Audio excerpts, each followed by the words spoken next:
faisant référence à celui d'une suite de colonnes d'une table. Donc, on va voir ces trois différents types.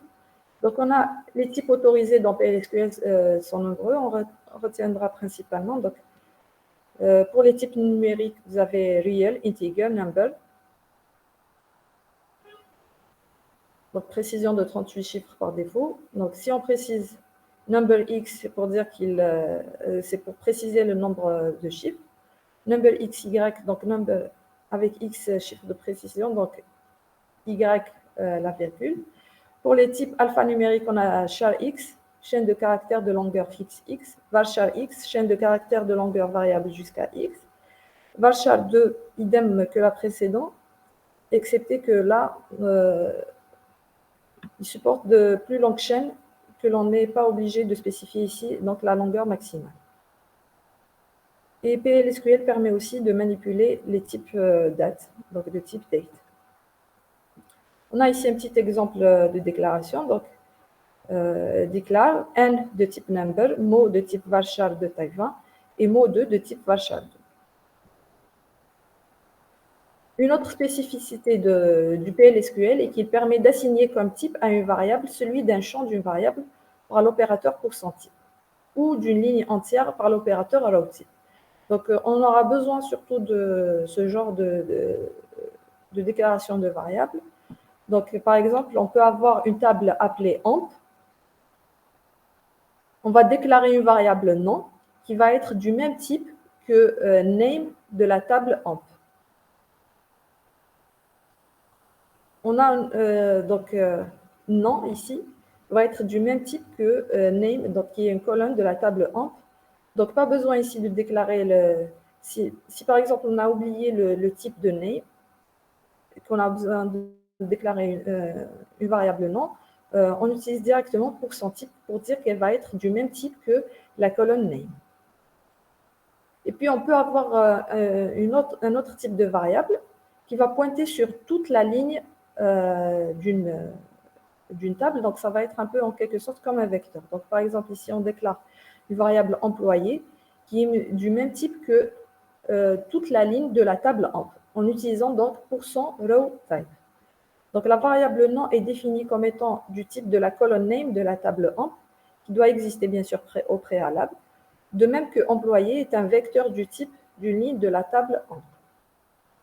Donc, à supposer que cette dernière, donc que cette variable employé est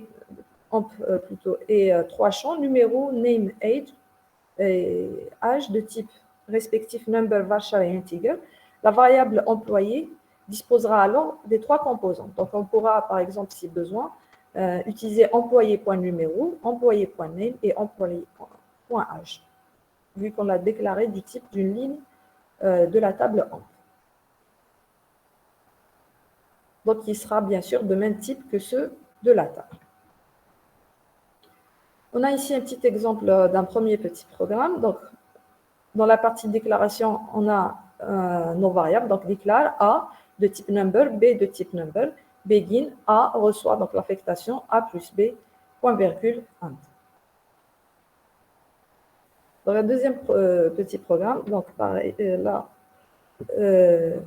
on a un select. Donc, pour récupérer, si on a un select qui retourne un seul résultat, pour récupérer ce résultat, on doit déclarer une variable qui va être du même type que le résultat va retourner le select. Donc, ici, on a déclare A de type number, begin, select numéro into A. Donc, le A ici va recevoir le résultat de ce select.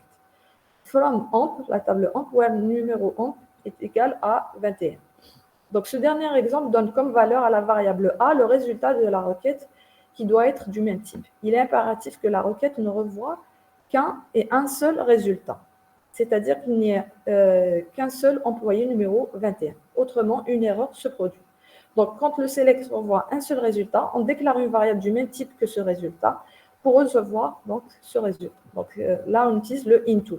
Select, par exemple, ici numéro, into A, donc A va être du même type que numéro. Donc là, si vous exécutez, par exemple, si on avait les données nécessaires, si on exécute cette requête, elle va nous retourner un seul numéro, donc un seul résultat. Les opérateurs qu'on peut trouver dans PLSQL sont les opérateurs qu'on connaît, les opérateurs arithmétiques tels que le plus, le moins, la multiplication, la division, ici double étoile pour l'exponentielle. On a ce signe ici pour la concaténation. On va voir par la suite comment afficher des messages. Si on veut faire une concaténation entre les différents, on va utiliser donc ce signe pour la concaténation.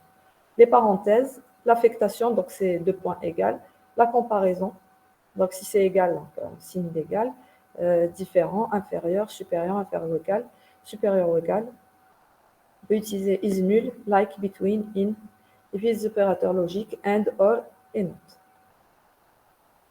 On passe maintenant aux structures de contrôle.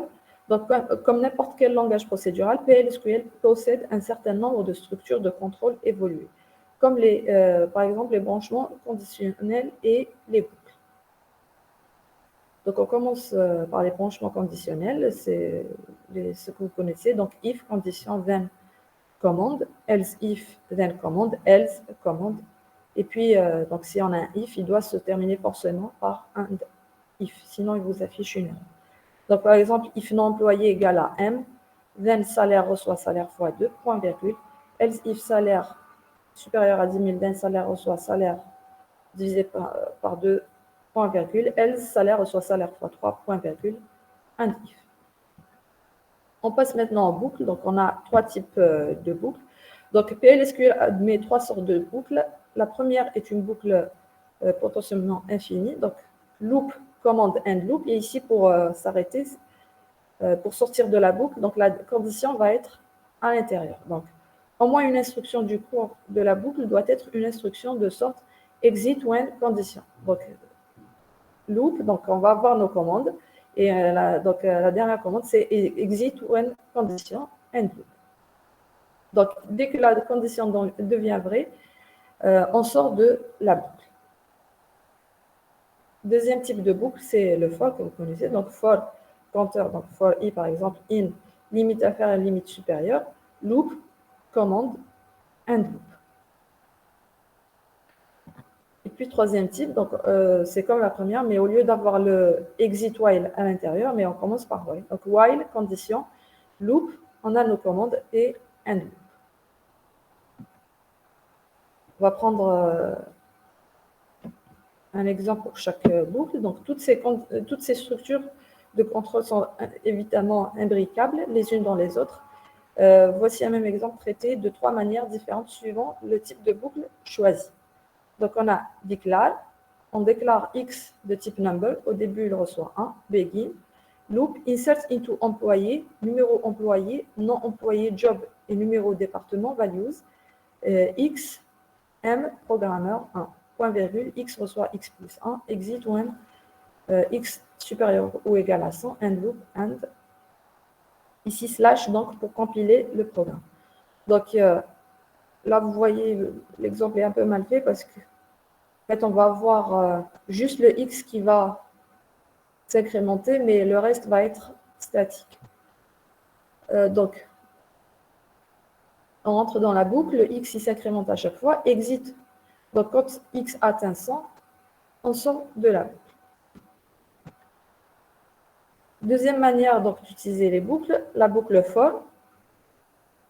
Donc, declare x number 3, begin, for x in 1 jusqu'à 100, loop, insert into employé, values, donc x, m, programmeur 1. Donc là, pas besoin d'incrémenter plutôt le x, il se fait de manière implicite dans la boucle for. End loop, and, et le slash pour compiler votre programme. Troisième type, donc c'est la boucle while.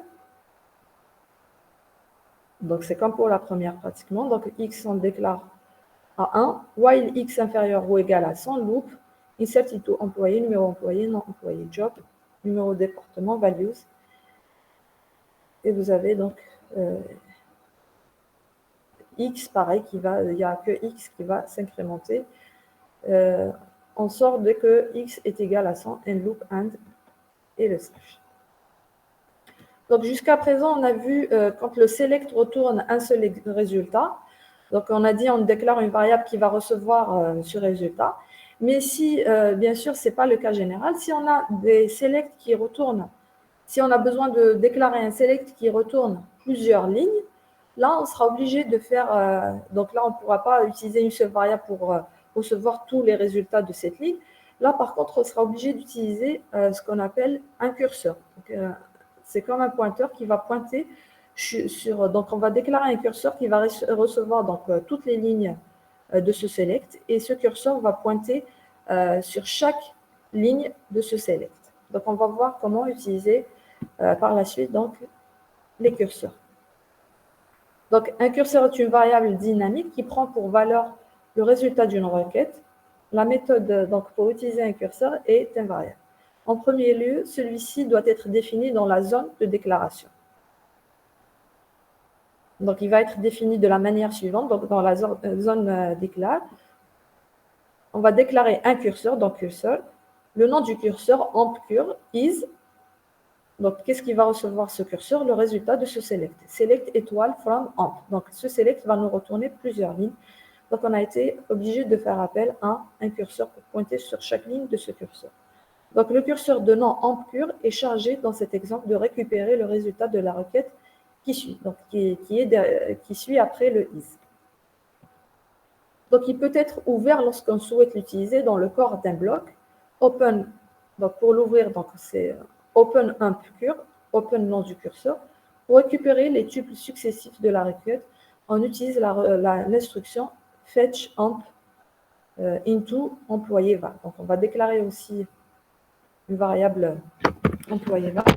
Donc, fetch ici, elle va pointer sur le premier tuple du curseur et va récupérer son résultat. Donc, la première fois, si c'est le premier tuple du résultat de la requête qui est affecté comme valeur à la variable employé var, qui devra être définie de type amp raw type. Donc, employé var, ici, on va déclarer cette variable de type amp raw type pour récupérer, donc, vu que ici, le select, c'est select étoile from amp, donc il récupère toute la ligne de amp. Donc, pareil, on va déclarer ici une variable amp loyer var qui va être du même type qu'une ligne de la table amp. Donc, à chaque exécution de l'instruction, un nouveau tuple résultat est chargé dans employé var. Enfin, lorsque le traitement sur le résultat de la requête est terminé, on ferme le curseur en utilisant close amp cur.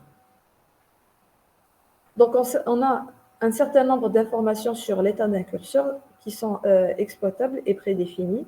Par exemple, %found renvoie vrai si le dernier fetch a bien ramené un tuple. %not found, même que le précédent, qui permet de décider si on est arrivé à la fin du curseur.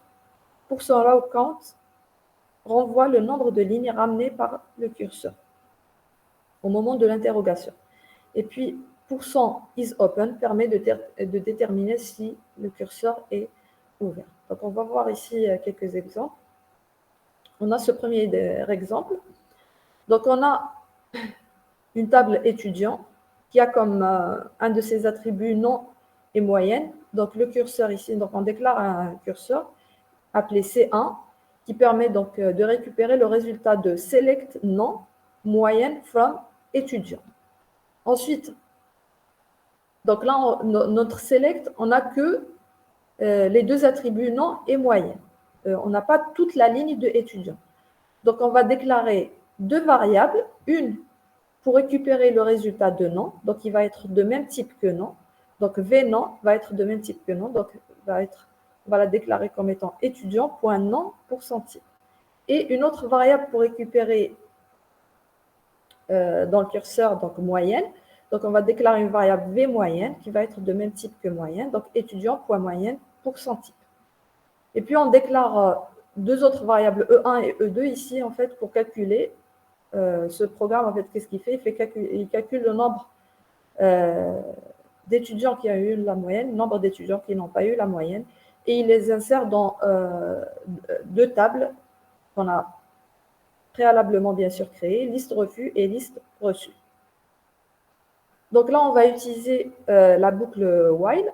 Donc, on rentre dans le corps du programme, begin, on ouvre notre curseur, open C1, on récupère la première ligne du curseur, donc fetch C1 into vnom et V moyenne. Donc, on récupère le résultat de la première ligne du select, donc le nom et la moyenne, dans V nom et V moyenne. Ensuite, dans notre boucle, while C1 found, donc tant qu'on a des résultats, tant que le C1 retourne un résultat, loop, on rentre dans la boucle, on teste. Si V moyenne est inférieure à 10, then E1 ici reçoit E1 plus 1. Et on insère into list refus values V non. Donc on insère dans notre table V non ici qui a récupéré le nom du select. Else, E2 reçoit E2 plus 1 et insert into list reçu, values V non. And if, et on passe à la prochaine ligne du curseur et on sort de et on sort de la boucle. Donc à chaque fois, on passe à la prochaine ligne, on teste, on exécute nos instructions jusqu'à la fin, donc on sort de la boucle. Une fois qu'on a fini, while C1 found, donc une fois qu'il ne trouve plus de résultat dans C1, on sort de la boucle et on ferme C1, donc on ferme le curseur pour libérer l'espace. Une fois qu'on a fermé le C1, donc si on veut ici afficher un message, c'est un peu comme le printf si vous voulez. Donc l'instruction qui permet d'afficher un message, c'est dbms output. C'est dbms output. Si on veut afficher en plus une ligne, un saut de ligne, c'est putline. Donc c'est dbms output.putline. Donc on affiche ici E1 en concaténation avec un message donc reçu entre côtes, point virgule, dbms output putline, E1, plutôt E2, concaténation reçu, point virgule. On peut exécuter ici commit pour rendre effectif les modifications. And, point virgule, et le slash pour compile. C'est clair?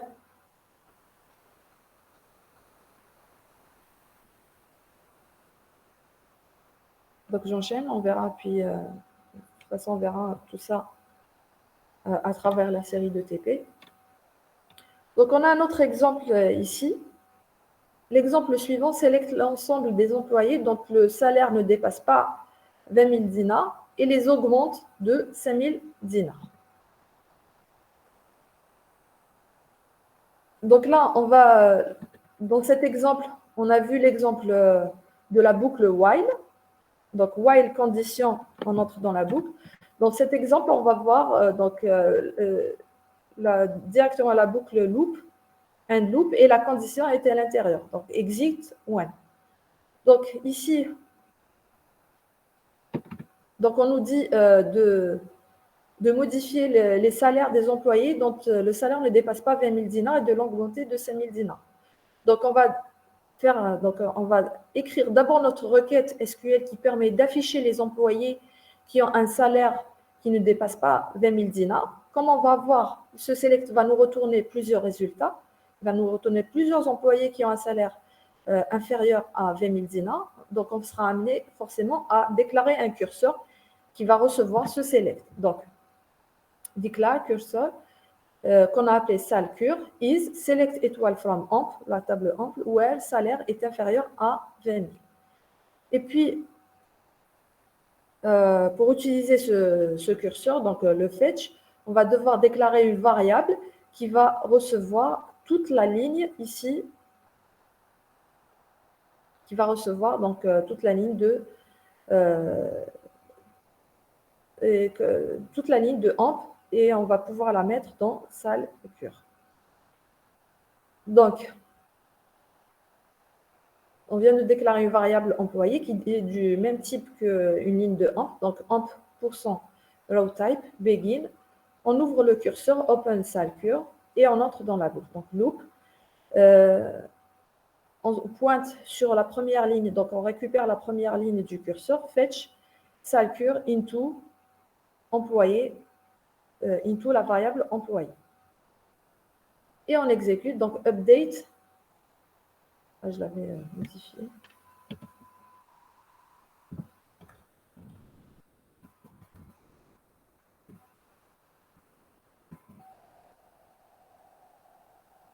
Donc, update, set salaire reçoit salaire plus 5000, where empno égale à employé.empno. Donc, vous voyez ici, elle est de type row type, elle va ici, donc on peut utiliser .empno, numéro employé. Donc, on exécute ici à chaque fois, donc on reste dans la boucle, donc à chaque fois on passe à la ligne suivante, on modifie, on passe à la ligne suivante, on modifie jusqu'à arriver, donc exit when salaire salcure % not found. Donc, quand on n'a plus, on va parcourir chaque ligne du curseur. Quand on arrive à la fin du curseur, donc quand il ne retourne plus rien, on sort de la boucle. Donc, end loop, end, et le slash pour compiler. Donc là, on vient de voir un exemple avec while, loop, end loop. Avec loop, à l'intérieur, donc avant de sortir de la boucle, on a exit when, end loop, et puis on va voir la boucle for, qui est en fait la boucle la plus simple à utiliser, c'est ce qu'on va utiliser aussi dans le TP. Donc, lorsqu'on souhaite parcourir un curseur dans une boucle pour effectuer un traitement, on peut simplifier l'utilisation de ceci. Le programme suivant est parfaitement légal, est équivalent au précédent. Donc, dans la boucle for, on n'a plus besoin de faire open et close, donc ça se fait de manière implicite. Et du coup, on n'a plus besoin de faire appel à fetch, donc on n'a plus besoin de récupérer la première ligne en utilisant la première ligne à chaque fois du curseur en utilisant fetch. Donc, tout se fait de manière implicite dans la boucle for, c'est pour ça qu'elle est plus facile à utiliser. Donc, pareil, on déclare un curseur, sal cure, is select étoile from amp, where sal inférieur à 20 000. On peut déclarer ici employé de type row type, comme on peut ne pas avoir à le déclarer, donc on verra notre exemple. Donc, begin, for item in the salcure, donc ici, item, on ne le déclare pas, il se fait de manière ici, pareil, implicite, for item in salcure. Donc, item, c'est un littéral qui va permettre de pointer sur chaque ligne du curseur et de parcourir chaque ligne du curseur en utilisant le item. For item in salcure, loop, update, amp, set sal reçoit sal plus 5000, where employé, no est égal à employé.num.ampNum. Donc ici, on a déclaré la variable employé, mais on aurait pu utiliser directement, sans l'avoir à déclarer, utiliser le item. Parce que le item, il pointe sur une ligne du curseur. Donc, utiliser ici directement item.ampNum. End loop, end. Donc, on a dit le item représente un littéral ou un nom de colonne. Pas besoin de le déclarer, il est du même type que curseur. Donc, dans cette boucle, l'ouverture et la fermeture et l'incrémentation du curseur se font de manière implicite et n'ont pas besoin d'être spécifiques. Donc, je reprends le même exemple où ici, donc, où on n'a pas à déclarer employé de type row type. Donc, on rentre directement dans la boucle. For item in salcure, loop update amp, set sal reçoit sal plus 5000, where ampno est égal à item.numéro employé. Donc, le item pointe sur une ligne du curseur. Donc, il pointe. Là, le curseur, c'est étoile, plutôt, c'est select étoile. Donc, il va pointer sur, le item va pointer sur une ligne de employé. Donc, on peut utiliser item.non employé, par exemple, si besoin. Item.numéro employé ici. On a eu besoin de faire une comparaison avec numéro employé. Donc, item.numéro employé. Mais donc, on vient de finir avec les boucles. On a aussi la gestion des exceptions. Donc, on avait défini au début le bloc qui concerne declare, begin, exception. Donc, declare pour la déclaration des variables, des curseurs, etc.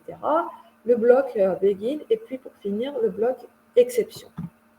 Donc, PLSQL permet de définir dans une zone particulière de gestion d'exception, donc l'attitude que le programme doit avoir lorsque certaines erreurs définies ou prédéfinies se produisent. Donc, un certain nombre d'exceptions sont prédéfinies sous Oracle, citant les plus fréquentes. Par exemple, where no data found devient vrai lorsque la requête ne revient aucun résultat. Donc, par exemple, on a déclaré un curseur qui est de type isSelect. Si ce curseur ne retourne aucun résultat, on peut soit déclarer une variable vide d'exception de type, par exemple, une variable vide appelée vide de type exception et faire les traitements en utilisant cette variable. Sinon, on peut utiliser directement where no data found. Il fait référence au select du curseur. Donc, si le curseur ne retourne rien, donc where no data found, on affiche par exemple un message. On a d'autres types d'exceptions prédéfinies. Too many rows. Donc, requête envoie plus de lignes qu'estampées. Cursor already open. Curseur déjà ouvert. Invalide curseur. Le curseur est invalide. Donc, l'utilisateur peut définir ses propres exceptions. Dans ce cas, il doit définir celles-ci dans la zone de déclaration. Donc, on déclare par exemple ici except une variable except de type exception. Puis cette exception est levée quelque part dans le programme après un test non concluant, par exemple, par l'instruction raise except one. Donc, dans notre bloc PLSQL, si on a une instruction, par exemple, qui ne respecte pas la condition, donc on va l'envoyer vers le bloc exception en utilisant raise. Donc, on va lever l'exception en utilisant raise exception 1. Enfin, dans la zone d'exception, un traitement est affecté à chaque exception possible. Donc, dans la zone exception, when exception 1, donc when except 1, then on donne l'instruction. When except 2, then instruction. When others, then instruction and. Donc, évidemment, un seul traitement d'exception peut se produire avant la sortie du bloc. Après avoir défini tout ça, on a aussi les procédures et les fonctions. Donc, il est possible de créer des procédures et des fonctions comme dans n'importe quel langage de programmation. La syntaxe de création de procédure est la suivante. Donc, create or replace procédure, le nom de la procédure, la liste des paramètres. Elle peut avoir ou non donc, des paramètres, as. Donc, zone de déclaration. Pareil, on peut avoir ici un déclare ou pas. Begin, corps de la procédure. Et puis la zone d'exception. Pour exécuter une procédure, une fois qu'on a donc déclaré cette procédure, point virgule, slash pour compiler, pour exécuter cette procédure, on utilise execute, nom de la procédure, point virgule. Si c'est le cas d'une fonction, donc c'est create or replace. Donc pareil ici, soit on utilise execute, soit on déclare un bloc PLSQL qui fait appel, donc dans ce bloc, qui fait appel à cette procédure. Si on a une fonction, donc c'est create or replace fonction, nom de la fonction, elle peut avoir des paramètres ou non. Donc, contrairement à la procédure, elle retourne quelque chose. Donc, return le type du résultat. Par exemple, return int. Donc, elle va être de la même pareil. Donc, elle aura un bloc de declare et la zone de la procédure. Donc, une instruction return expression devra se trouver dans le corps pour spécifier quel résultat est renvoyé. Donc, ici, la procédure et la fonction seront donc stockées dans le système. Donc, on peut, par exemple, si on a besoin de la supprimer, on utilise donc drop procédure. Ici, on a besoin de la modifier. Lors de la création, on la crée en spécifiant create or replace. Par exemple, si votre procédure vous retourne des erreurs, donc pas besoin de la supprimer, de la recréer. Donc, en utilisant replace, donc en la modifiant, elle va écraser l'ancienne version de votre procédure. Pour afficher, donc on utilise, comme on l'a déjà dit, DBMS output. Et puis pour rendre, avant d'exécuter n'importe quel programme PLSQL, on utilise, on active donc le serveur d'affichage set server output on. Donc on doit d'abord exécuter ça pour pouvoir afficher le message de DBMS output. Donc si vous ne faites pas ça, il vous dit que votre bloc, c'est bon, il a été créé sans erreur s'il n'y a pas d'erreur. Mais si vous n'avez pas activé votre serveur, il ne va pas vous afficher votre message. Donc, pour afficher, on utilise la commande dbms output. Ici, on ajoute .putline pour faire un saut de ligne. Si on suppose par exemple ici, donc DMS output line, on a un premier message au revoir, concaténé au nom, donc on récupère le nom, concaténé au message à bientôt. Donc si on suppose que le nom est une variable dont la valeur est m, l'instruction affichera au revoir m, à bientôt. Pour compiler, on termine le programme par le slash après le int. Donc si on a des erreurs, on peut utiliser show errors, tout simplement, ou bien, c'est comme vous voulez. Donc, si c'est le cas d'une procédure, pareil, vous pouvez utiliser show errors ou bien show errors procédure, le nom de la procédure. Donc, voilà, c'était une petite présentation de PLSQL. Si vous êtes toujours avec moi, donc on passe maintenant à la série de TP.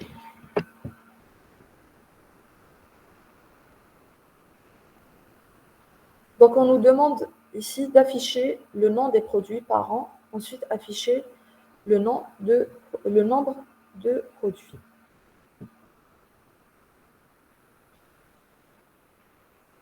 Donc, on a la table produits. On nous demande d'afficher les produits. Donc, pour chaque produit, donc pour chaque ref et non produit, on va afficher un message. Donc, ici, le select, qu'est-ce qu'on va avoir?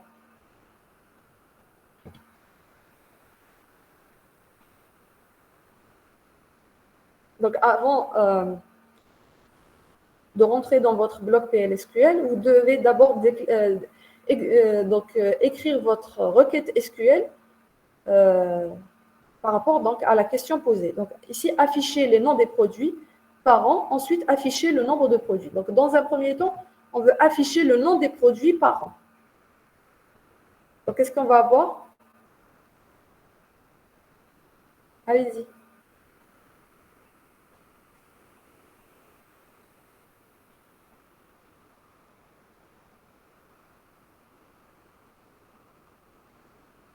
Désolée, je n'avais pas vu les messages. Donc, DBMS, on a dit, c'est pour afficher un message.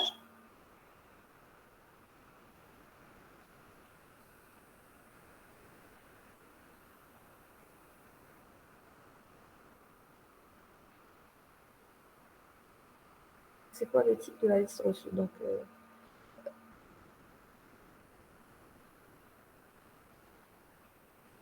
on déclare par rapport à fetch.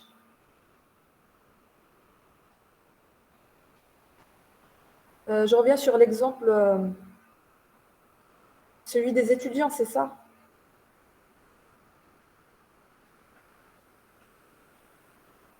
Attends, d'accord.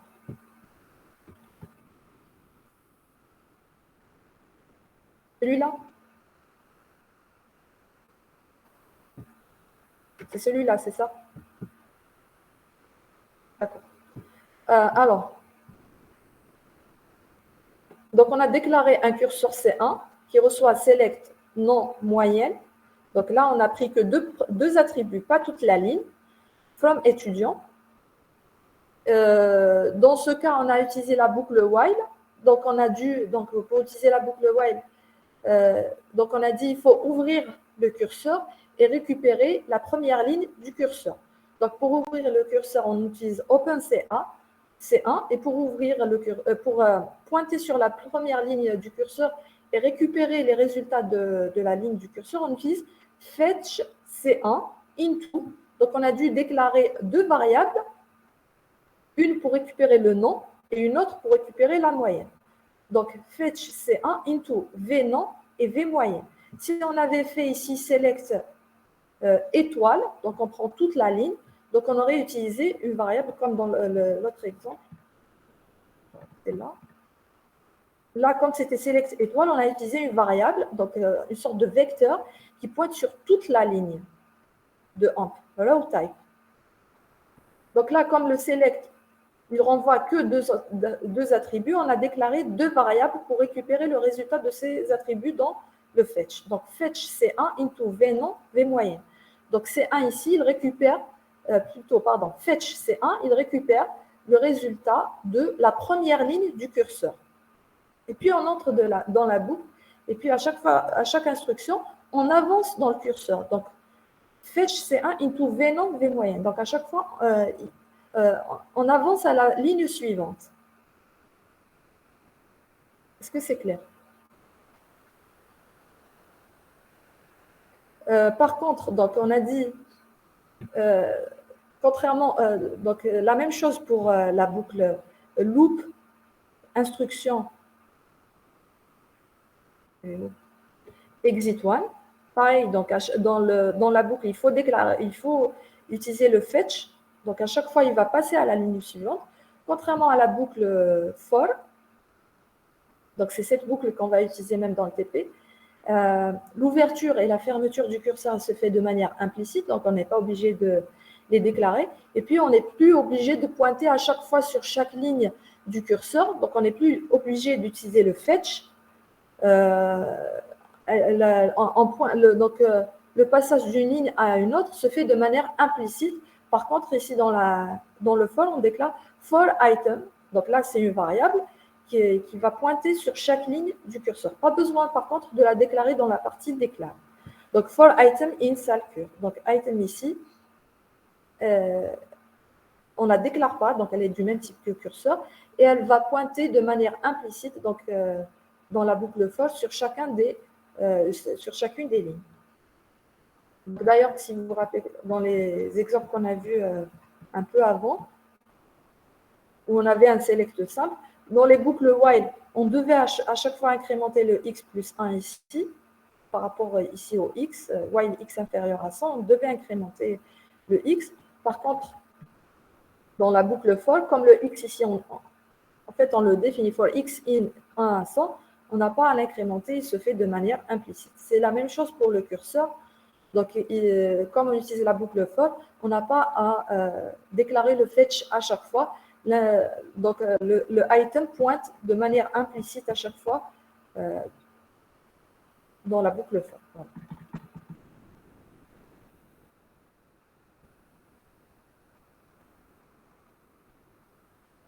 Donc, je reviens ici à la série. Donc, on commence d'abord par un premier exemple. Donc, la première question, elle vous dit d'afficher les noms des produits. Donc, quelle va être ma requête? Donc, dans un premier temps, il faut d'abord répondre à la question en écrivant d'abord votre requête SQL pour voir si elle retourne un seul résultat ou plusieurs. Et puis après, vous allez définir votre bloc PLSQL. Donc, une requête simple qui affiche le nom et la référence de produit. Allez-y, vous pouvez répondre. Je n'ai pas lancé l'enregistrement, donc allez-y, vous pouvez participer sans problème. Sinon, vous écrivez dans le chat.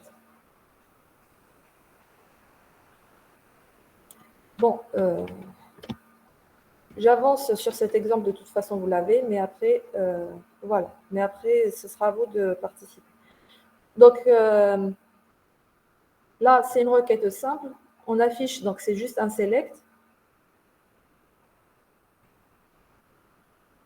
C'est juste un select. D'ailleurs, si vous exécutez. Donc, allez-y, connectez-vous. Connectez-vous à SQL+. Connectez-vous à DBMS, plutôt à DBA Comptoir.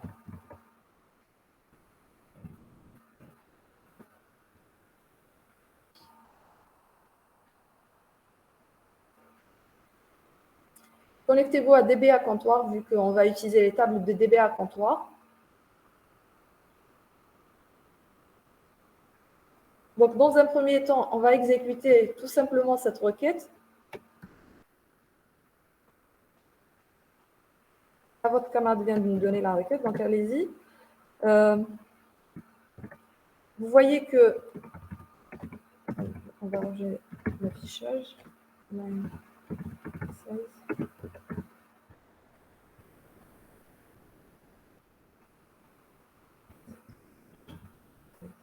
Vous êtes en train de voir ce que je suis...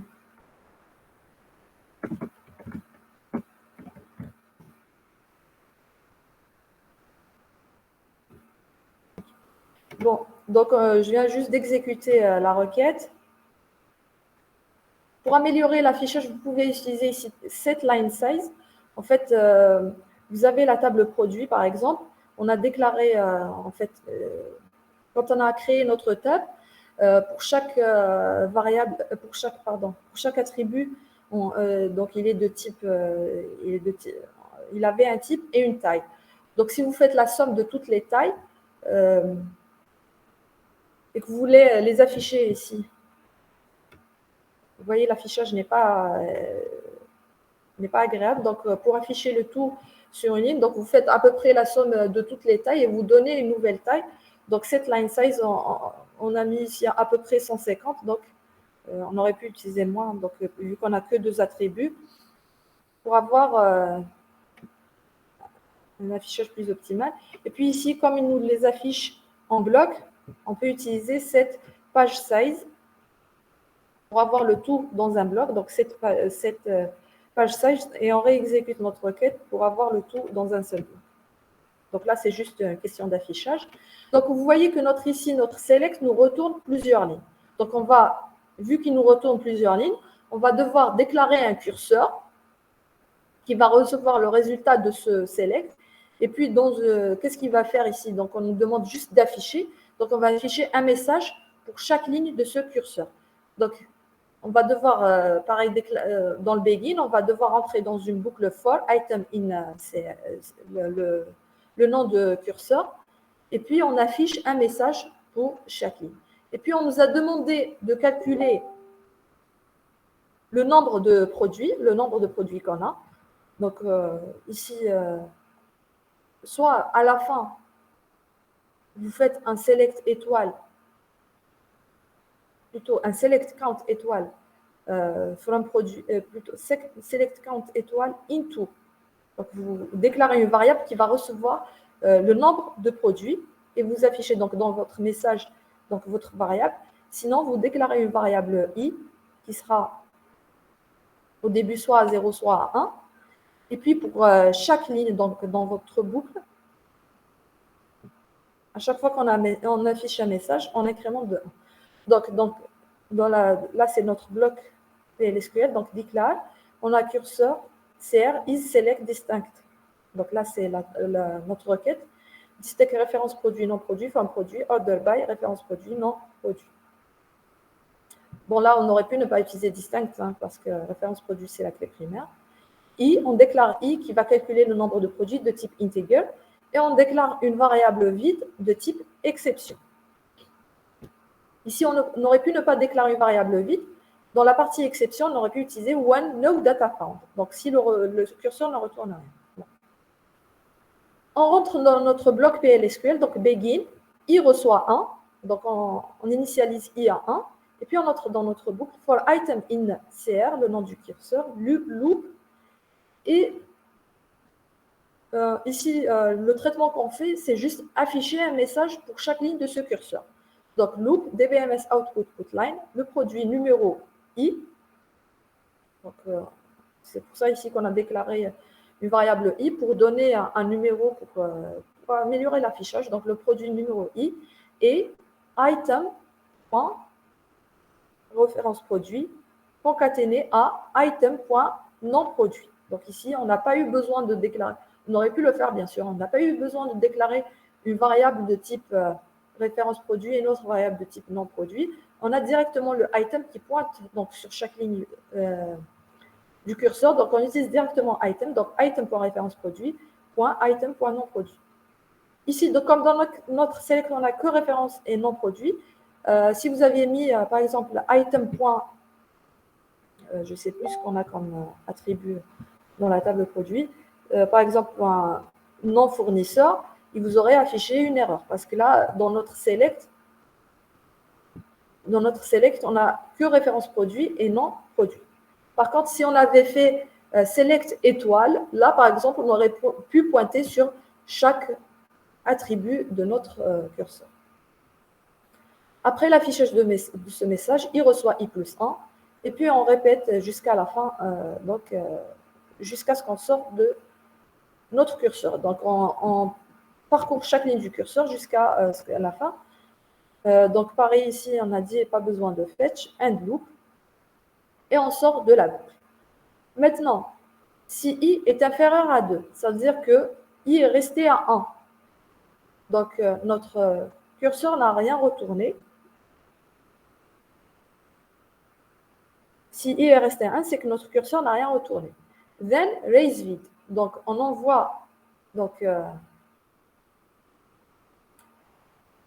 raise vide, donc on l'envoie vers la partie exception. Sinon, else,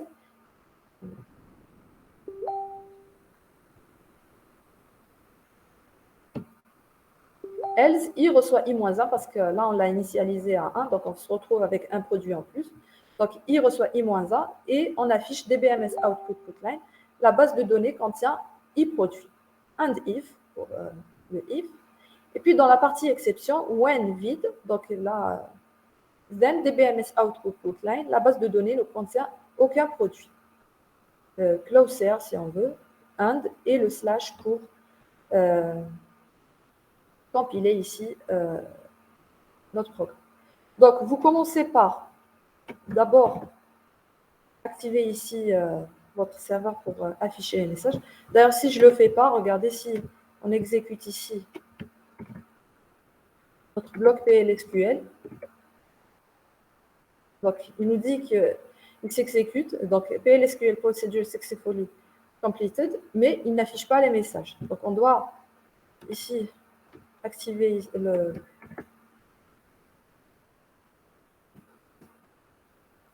serveur pour l'affichage et réexécuter le bloc PLSQL. Donc, allez-y, faites-le. Et vous voyez, donc là, par contre, quand on l'a activé, on l'active une seule fois et il nous affiche les messages. C'est clair pour ce premier exemple?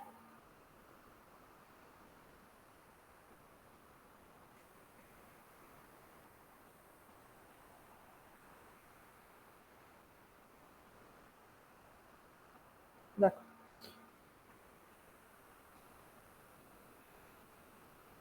Donc, on passe à la question suivante.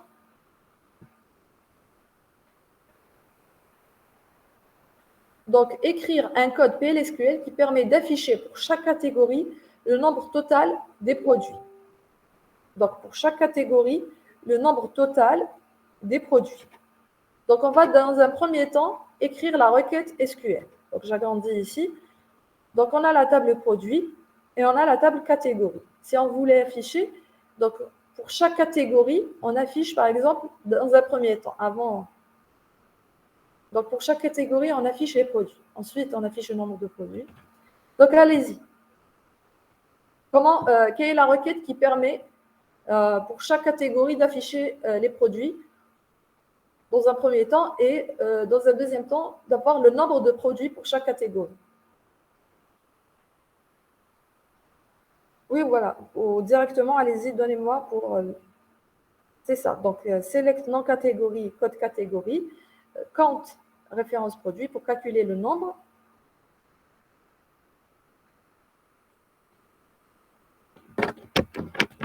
Parce que vous avez ici, dans le group by, on a dit dans le group by, on doit retrouver tout ce qu'on a dans le select. Dans votre select, vous avez deux attributs, le nom et le code. Donc, dans votre group by, vous devez avoir, ici avant le count, vous devez avoir ce que vous avez mis dans votre select. Donc, group by, nom catégorie et code catégorie.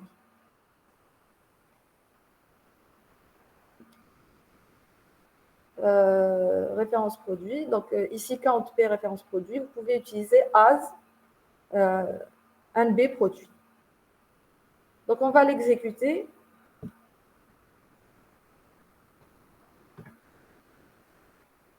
Dans un premier temps, là, elle affiche seulement, juste... bon, dans le PP1, je passais progressivement par les deux requêtes pour bien comprendre le count, mais de toute façon, normalement, maintenant, vous les connaissez.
je pense pas.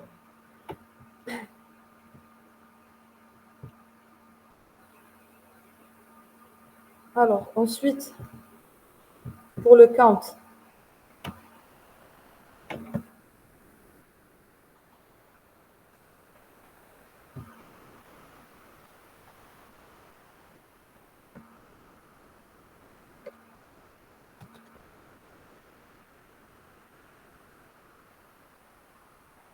D'accord, je vais essayer avec cette word. Pour le count, donc là, c'est juste, on a dit, là, c'est juste la requête qui permet d'avoir le nombre de produits pour chaque catégorie. Donc, vous voyez que ce select nous retourne plusieurs lignes. Donc, qu'est-ce qu'on va faire ici? Dans notre bloc PLSQL, allez-y. Voilà, donc on va devoir déclarer un curseur. Donc, on déclare cursor. Le nom du curseur is toute cette requête. Et donc, dans votre bloc PLSQL, qu'est-ce que vous allez faire? Allez-y, vous pouvez participer et parler. Oui.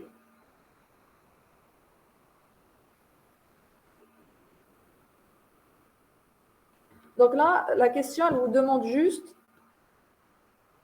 d'afficher. Pour le moment, on affiche un message, donc elle va être de type la catégorie produits laitiers, donc le nom de la catégorie possède le nombre de produits, 4 produits.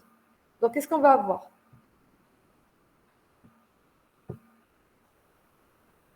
Donc, dans votre boucle, qu'est-ce que vous allez mettre? Dans votre boucle for item IC, donc le nom de votre curseur, qu'est-ce que vous allez mettre? Oui. Donc, vous allez afficher un message, donc DBMS output put line. Et dans votre message, qu'est-ce que vous allez faire?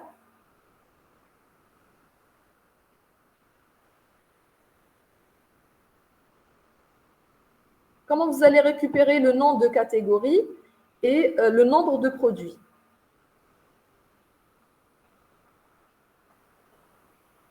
Parce que, voilà, c'est ça. Parce qu'en fait, on veut afficher le nom de catégorie et le nombre de produits. Pour afficher le nom de catégorie, donc ça va être item.nom4. Donc, il va pointer sur nom4 ici. Et pour avoir le nombre de produits, c'est comment?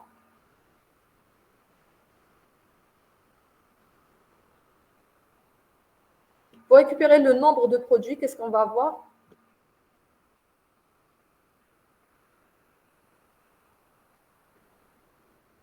Voilà, item.nb produit, vu qu'on a déclaré dans notre select que count référence produit as nb produit.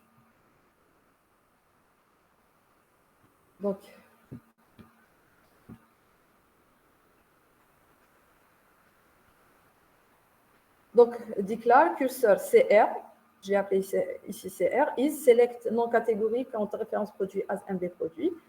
Begin for item in CR, loop, dbms output put line, la catégorie, donc ici le texte de notre message, concaténé à item.nonCatég, concaténé à possède, concaténé à item.nb produit, concaténé à produit. End loop.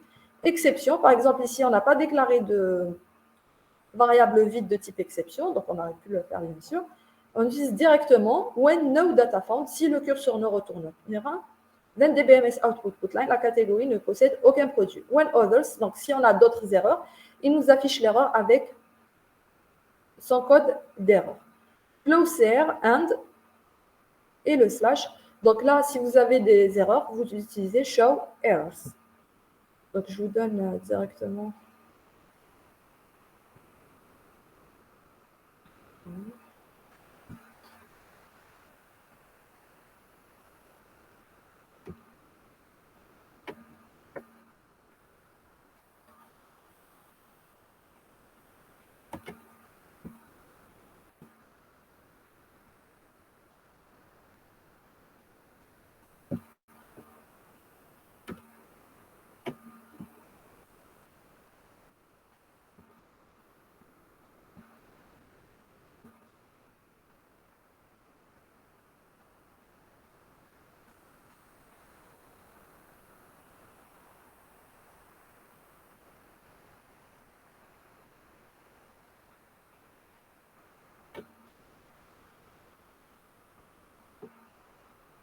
Donc, je vais l'exécuter aussi.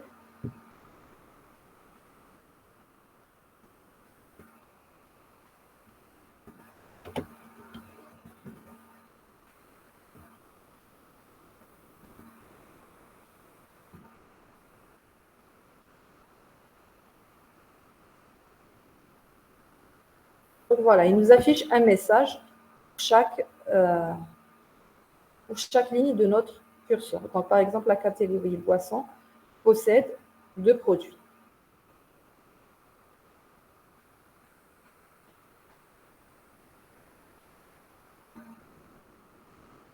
Donc, allez-y, exécutez-le. Si vous avez fini, on passe à la question suivante.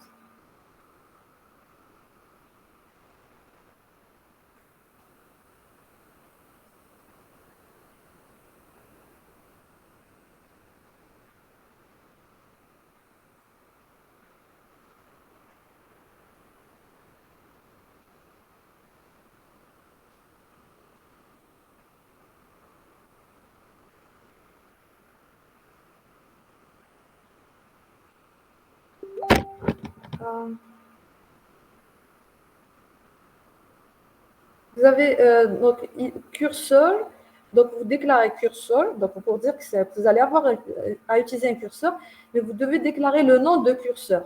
Donc curseur, CR. Regardez ici comment je. Donc curseur, le nom de curseur.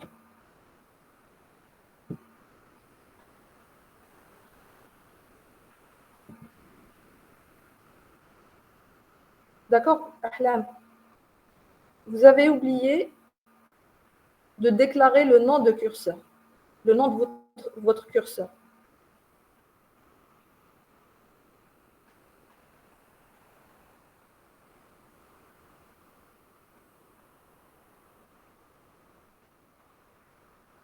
C'est bon pour les autres?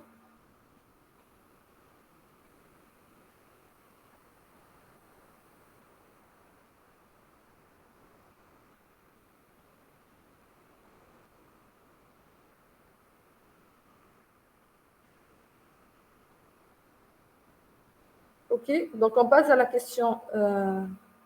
Ok, très bien. Donc on passe à la question suivante.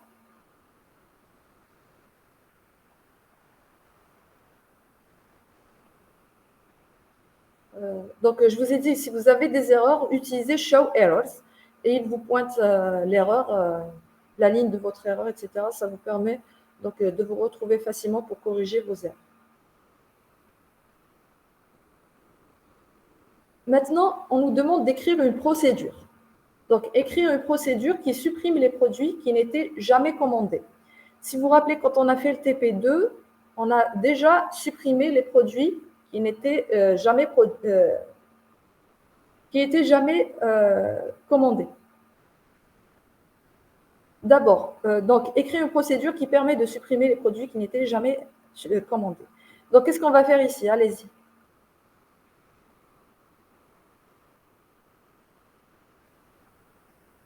Alors, j'écoute vos propositions. Je parle de la requête SQL, bien sûr, d'abord. Et puis, qu'est-ce qu'on va avoir dans notre procédure?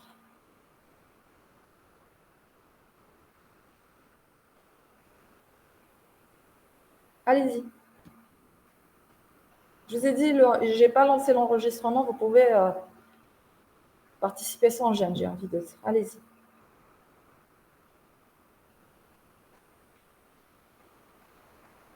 Sinon,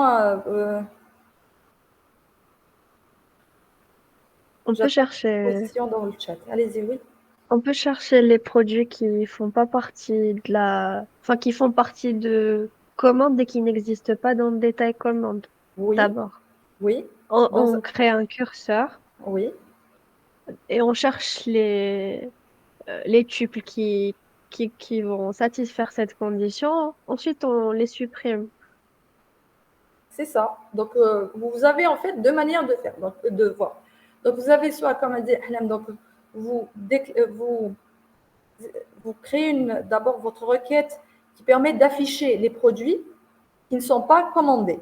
Donc, les produits qui sont dans la table produit, donc ref produit, ref qui est dans produit, not in, select ref produit from, From Détail commande. commande. Détail commande, Mm. voilà. From détail commande. Donc là, ça vous permet d'afficher tous les produits qui ne sont pas dans détail commande. Donc, comme il va normalement vous afficher forcément plusieurs lignes, on va déclarer un curseur qui va parcourir chaque ligne de ce select. Et dans votre bloc PLSQL, dans votre procédure, vous allez supprimer ligne par ligne. Donc, vous allez faire delete from produit, where. Donc là, la condition, qu'est-ce que ça va être? La référence du produit, c'est la référence du produit qu'on retrouve dans le détail commande. Where ref produit égale curseur pour ref produit. Enfin, je sais pas. C'est ça. En fait, c'est pas curseur, c'est plutôt item. Donc, vous Ah rentrez dans voilà, votre d'accord. boucle. Vous rentrez dans votre boucle for item in CR, si vous déclarez votre curseur appelé CR, et vous faites donc delete from produit, where référence produit est égale à. Donc, qu'est-ce qu'on supprime? On supprime les produits qu'on a retrouvés dans le résultat du select. Donc, pour faire référence au résultat du select, c'est item.référence produit. Voilà, oui. Et vous affichez aussi, par exemple, vous pouvez afficher un message pour chaque ligne supprimée. Donc, DBMS output line, nous venons de supprimer, par exemple, le produit item.refProduit.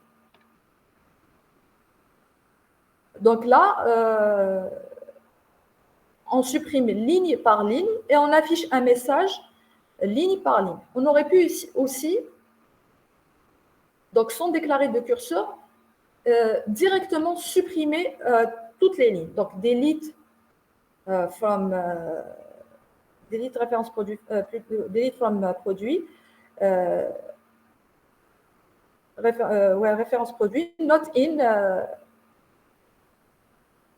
select référence produit from détail commande. Donc, on supprime directement et bon, bien sûr, on voit mieux la suppression quand on le fait ligne par ligne, hein, comme on vient de le dire, comme quand on crée un curseur, etc. Là, dans ce cas-là, comme on supprime directement, ce qu'on peut faire, c'est juste afficher le nombre de produits qui ont été supprimés. Qu'est-ce qu'on fait là, à votre avis? On crée une variable et on ajoute plus un à chaque fois qu'on supprime. Non, en fait, ici, comme ce que vous pouvez faire, c'est créer une variable plutôt dans l'autre cas, si vous voulez, pour avoir le nombre après de produits que vous avez supprimés. Là, comme on supprime directement, en fait, on n'a pas créé de curseur, on supprime tous les produits à la fois. En fait, on va créer plutôt une variable qui va recevoir le nombre de produits avant suppression et le nombre de produits après suppression. C'est clair. On fait ça avec un autre curseur pour calculer le nombre de lignes, c'est faisable. Non, pas besoin de curseur. Parce qu'on a dit le curseur, c'est dans le cas où il retourne plusieurs lignes. Là, ici, qu'est-ce Ah, que je fais? d'accord. Pour récupérer le nombre de produits, qu'est-ce que je vais faire?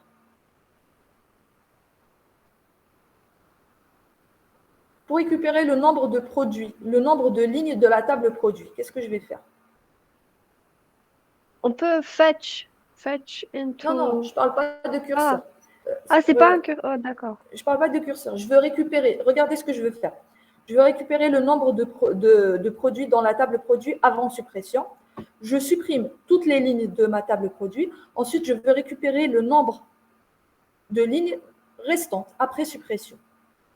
Si je veux récupérer le nombre de lignes de ma table produit avant suppression, qu'est-ce que je fais? Comment je fais pour récupérer le nombre de lignes de produits? Quelle est la Aucune requête qui me idée. À part permet... le curseur, je sais Non, pas. non, je ne parle pas de curseur. Une Mais requête.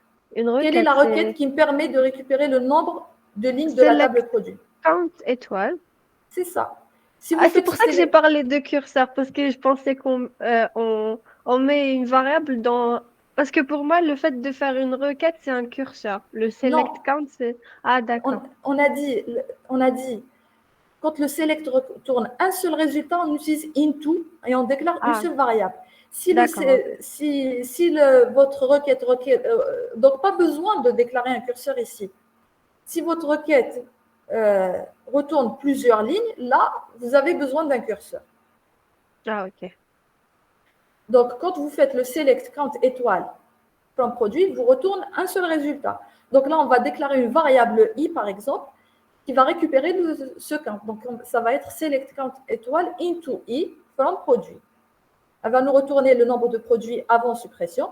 Ensuite, on exécute notre delete et puis on retourne le produit après suppression dans la variable j. Donc, select count étoile into j from produit. Et si je veux avoir le nombre de produits qui ont été supprimés, donc c'est j moins i. Ah, d'accord, ok. Plutôt i moins j, nombre de produits que Voilà, j'avais ok. avant, moins le nombre de produits qui me restent. Et j'affiche ce nouveau j. Est-ce que c'est clair? Oui. Pour les autres. Au moins, vous écrivez dans le chat si vous avez bien suivi.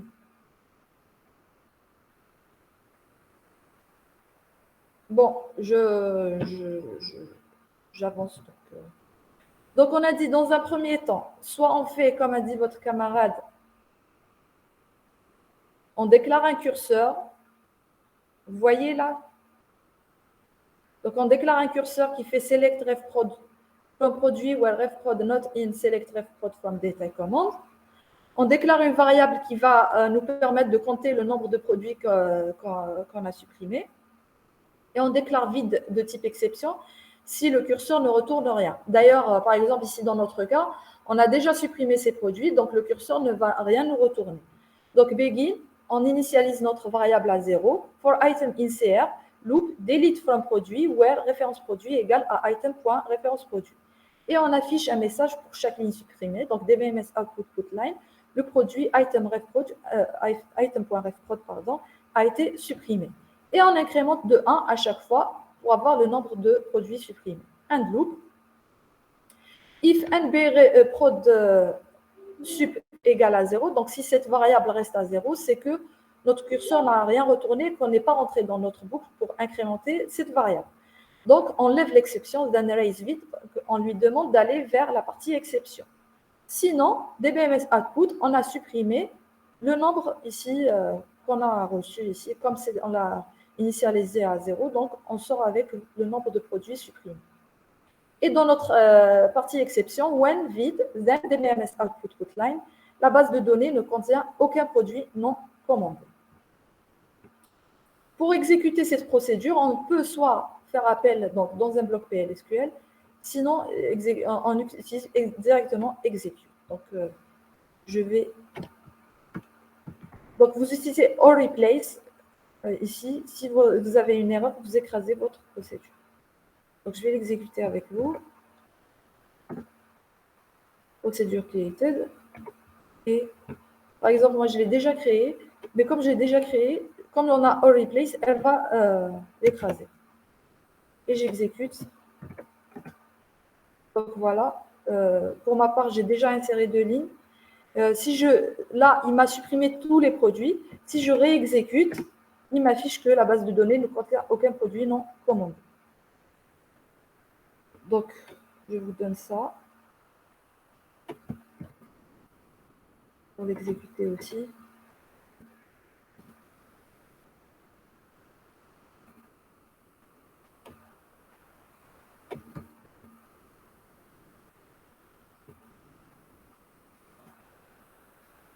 Avec tout.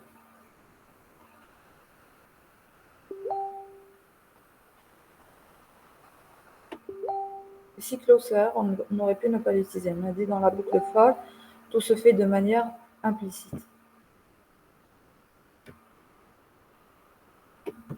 Et le slash pour donc compiler. Donc, ici, nom de procédure. Donc, on a déclaré une procédure appelée subproduit. Ici, on n'a pas de paramètre, is. Et vous avez, là, c'est juste un commentaire. Donc, on a déclaré un curseur. Et puis, pour exécuter, on a dit, on utilise execute.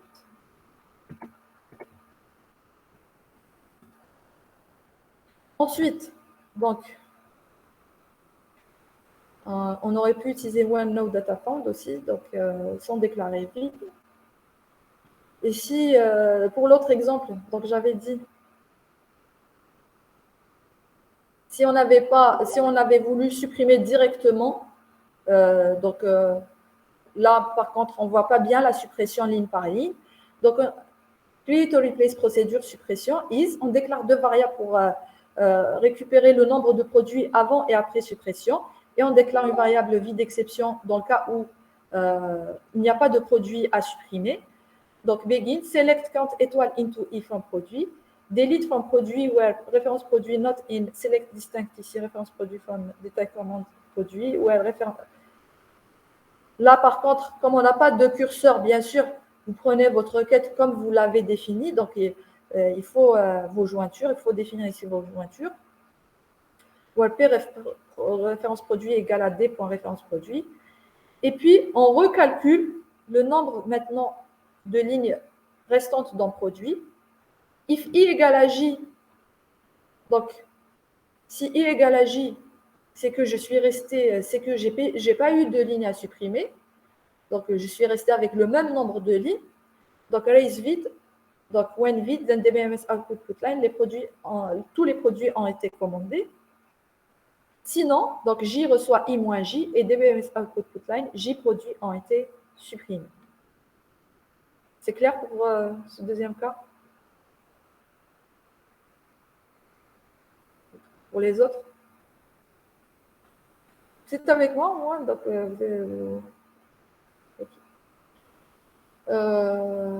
donc, je ne sais pas, dans votre base de données, normalement, vous avez tous fini le TP2.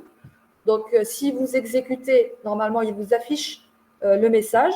Vous pouvez insérer de nouveaux produits dans la table produits qui ne sont pas dans détail commande. Je vous les donne ici. Et réexécuter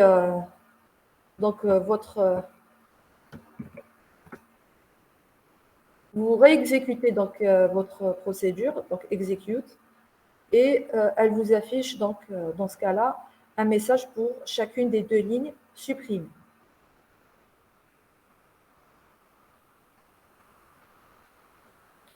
Bon. Pour avancer, ce deuxième exemple, je vous le donne après. On va passer à la question suivante.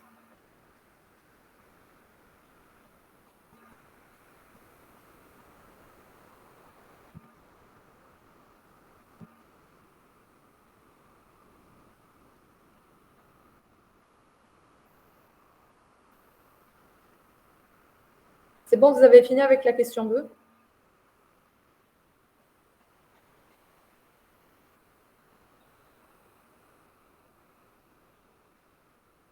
Donc, si vous avez fini, on passe à la question 3. Donc, écrire une procédure qui affiche le nom, la fonction et le chiffre d'affaires généré par les employés, dont le chiffre d'affaires généré par ces commandes est entre 5 000 et 16 000 dinars. Donc, si vous vous rappelez, on a déjà vu ce genre de requête dans le TP1, où on avait calculé le chiffre d'affaires pour chaque produit commandé. Donc, on avait utilisé la table produit et détail commande. C'est bon, vous êtes tous avec moi sur la question 3?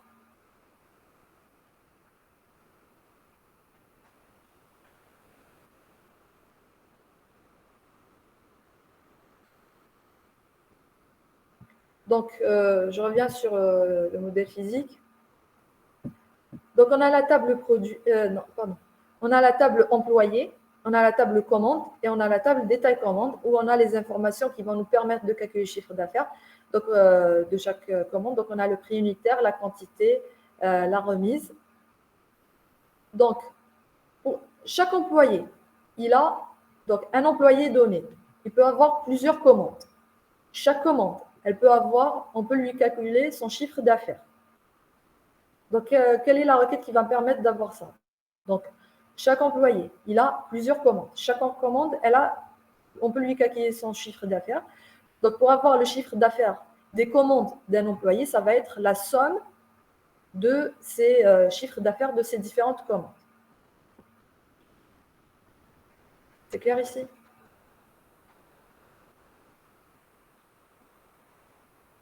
Donc, on va utiliser les trois tables, employé, commande et détail commande, pour calculer. Donc, on utilise donc la formule qu'on a utilisée pour calculer le chiffre d'affaires d'une commande et puis pour chaque commande, donc pour chaque employé. Et puis, comme un employé peut avoir plusieurs commandes, donc on va voir la somme, donc somme sur cette formule, j'ai envie de dire.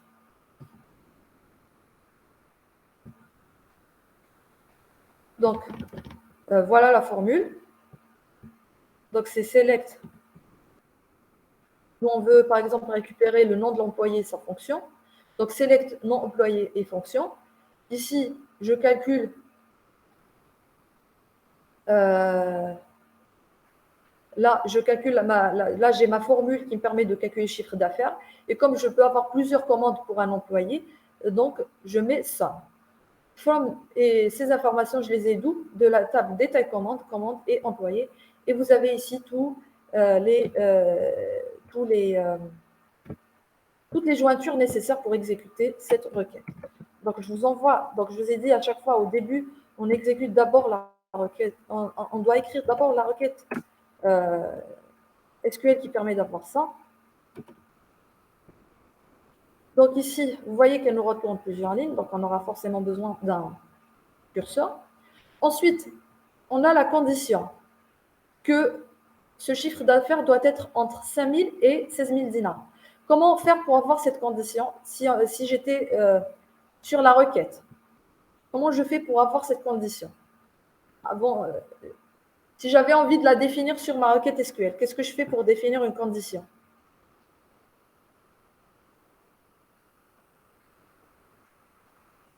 Non, donc pour la requête, ce que vous allez faire, donc sur le group by, vous allez utiliser le having. Donc le well, c'est pour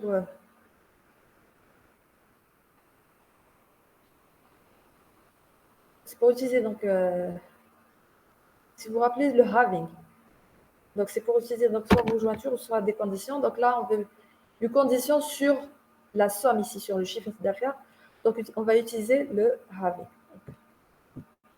Je vous montre. Donc là, après le group by, vous utilisez having. Donc si vous n'avez donc somme entre supérieur à 5 000 et inférieur à 16 000 dinars.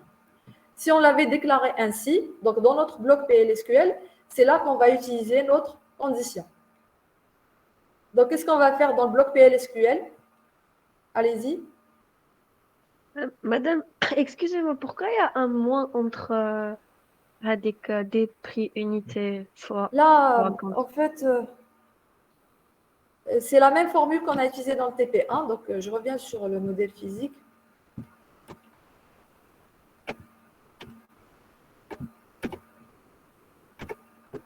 Là, on a remise. Donc, on aurait pu directement faire prix unitaire fois quantité pour simplifier les choses. Mais comme on a en plus remise et pour avoir le chiffre d'affaires, on a en plus utilisé, donc on a calculé la remise et on a fait la soustraction, pardon. Donc, prix unitaire fois quantité moins la remise, c'est tout. Mais pour simplifier, on aurait pu utiliser prix unitaire fois quantité. Ok, ok, merci. Ouais. Donc, je reviens. Donc, allez-y, pour le bloc PLSQL, qu'est-ce que vous allez déclarer? Là, c'est une procédure. Oui, donc vous allez déclarer un curseur qui va recevoir le résultat de votre select. Et dans votre bloc, donc begin, qu'est-ce que vous allez avoir?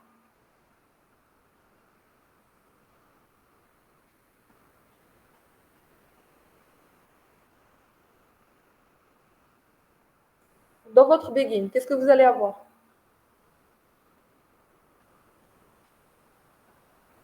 Allez-y.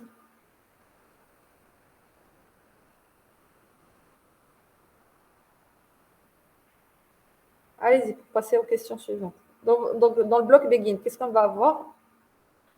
Donc là, pareil, c'est juste un affichage. Comme on n'a pas mis le having dans notre requête SQL, donc la condition, donc on va la mettre dans notre bloc PLSQL.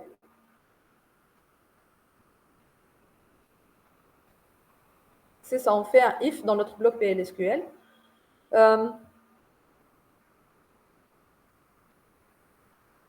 Donc, on affiche si on respecte le if. Donc, on déclare create a replace procédure, le nom de la procédure is, cursor cr is, donc vous avez, il reçoit toute la requête ici. For item insert, loop, if item.chiffre à faire, donc ici sum, on l'a appelé chiffre à faire, if item.chiffre à faire est supérieur à 5000 and item.chiffre à faire est inférieur à 16000, then dbms output line, l'employé item.nom, ici point nom, item.fonction, j'affiche le nom et la fonction, a généré un chiffre d'affaires de item.chiffre à faire. And if, and loop, exception, one out data front, la base de données contient. Donc ici, si ma requête ne me retourne ici aucun chiffre à faire, donc on écrit un message que aucun chiffre d'affaires n'a été retourné. Si j'utilise le having, donc là, comme la condition, je l'ai mise dans ma requête SQL, plus besoin d'utiliser le if, j'affiche directement. Donc, create or replace procédure affiche employé is. Donc, on crée un curseur is, donc il reçoit ici le résultat du select. Begin for item insert, loop dbms output line, l'employé numéro item.nom, nommé, plutôt ici, pardon. Dans ce select, par exemple, on a ajouté en plus le numéro employé. Donc, item.numéro employé nommé item.nom, item.prénom. Donc, on a affiché le nom employé, le numéro employé, le nom, le prénom, la fonction. Donc, on peut pointer, donc on peut afficher tous ces attributs. Donc, on pointe avec item, item.numéro employé, item.nom, item.prénom, à générer un chiffre d'affaires. Donc, item.chiffre d'affaires, and loop, exception, donc OneNote Data Found, DMS output, la base de données contient aucun employé. Pareil, je vous copie ici, je vous copie directement celle où on n'a pas de condition.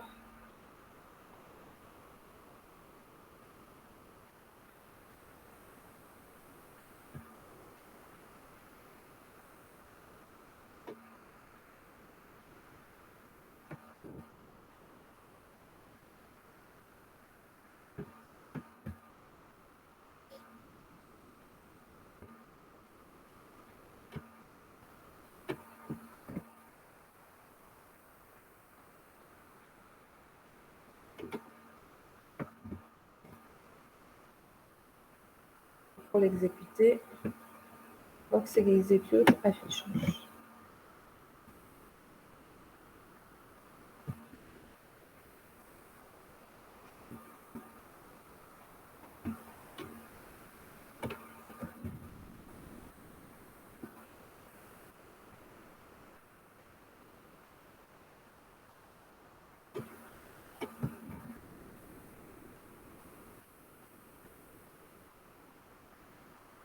Donc voilà, on nous affiche un message pour chacun des employés, donc le chiffre d'affaires est compris entre 5000 et 16 000.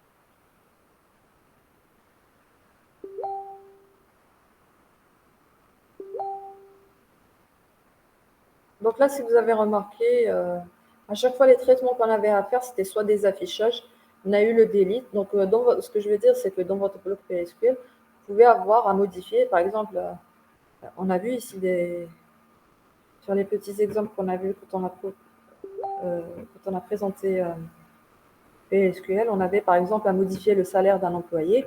Donc, dans le bloc PSQL, on avait update Et puis, par exemple, ici, on aurait pu afficher un message pour chaque... après chaque update, on affiche un message comme quoi l'employé numéro. Donc, je vais utiliser l'item.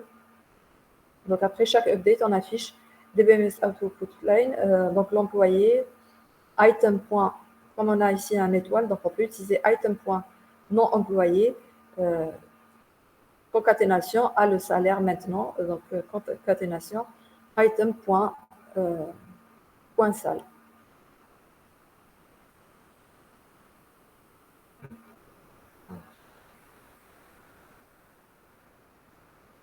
Donc, si c'est clair pour la question 3, on passe à la question 4.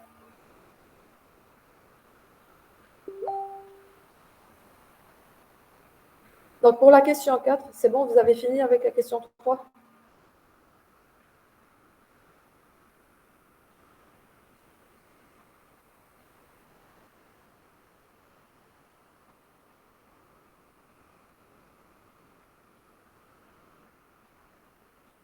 Donc, écrire une fonction qui retourne pour chaque client donné le nombre de ses commandes et exécuter la fonction pour plusieurs clients.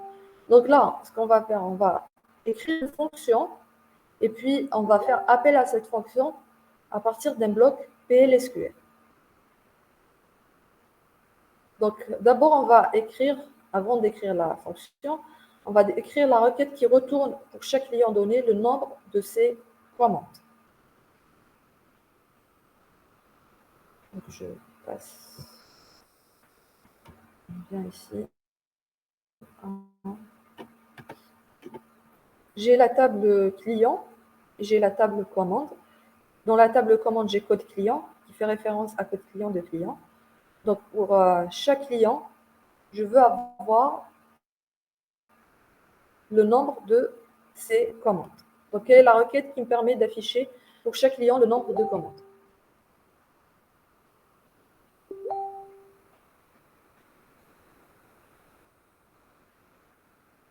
Donc, allez-y. Quelle est la requête qui me permet d'avoir pour chaque client le nombre de commandes?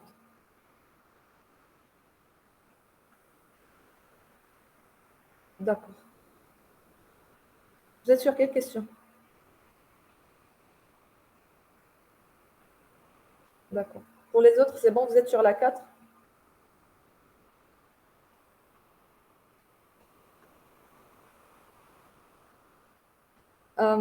Juste là, pour les attributs, si vous vous rappelez, quand on a déclaré nos tables, on a modifié un peu les noms. Par exemple, code client, c'est code CLI. Et numéro commande, c'est nocom.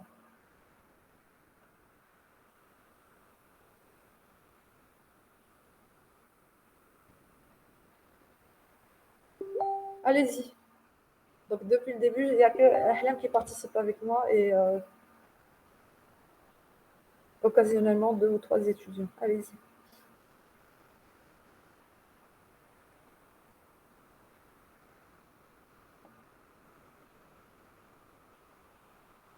Je reviens sur le modèle physique. Dites-moi juste, je ne vous demande pas la requête, mais dites-moi moi ce qu'on doit faire.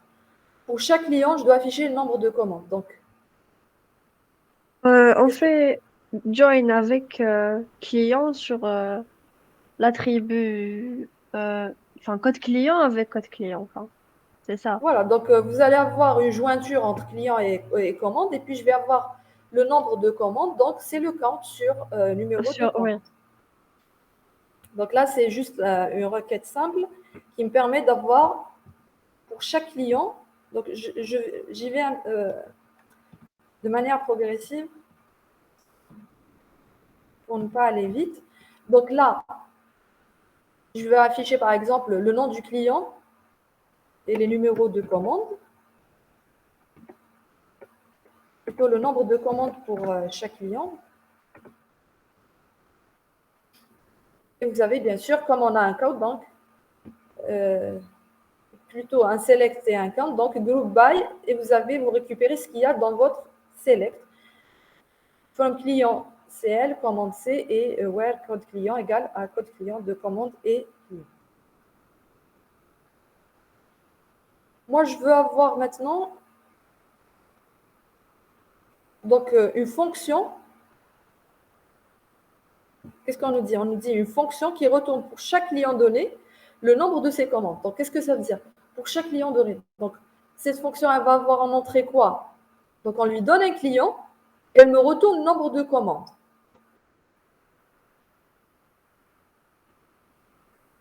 Donc, je lui donne Et on un lui donne client. le nom du client, oui. Et Donc, on va mettre le remplacer. On va mettre un where. voilà. Sinon, vous pouvez ne pas utiliser la table client parce que si vous regardez ici,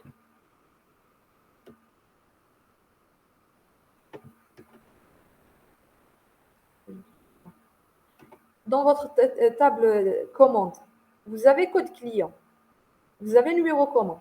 Donc, vous pouvez ne pas utiliser la table client et afficher le nombre de commandes pour ce code client. Ah oui. D'accord? Donc, Ouais, je on n'aura reviens. pas le nom, oui. Donc, pas besoin d'utiliser donc client pour utiliser le nom de client. Donc, si je donne en entrée à cette fonction le code client et je vais utiliser juste commande, donc je peux écrire cette requête à partir de commande. Je reviens ici.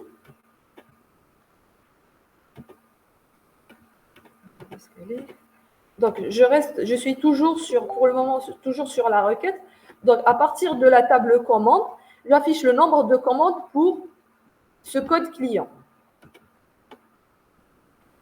Donc là, je n'utilise plus la table client. Donc, pour chaque code donné, j'ai le nombre de commandes. Maintenant, si je veux me fixer sur, par exemple, si je veux afficher pour le code shop, qu'est-ce que je fais?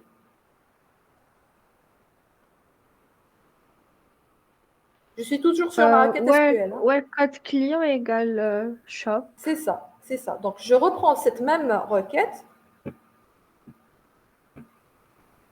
Donc, par exemple, ici, j'ai pris Rika.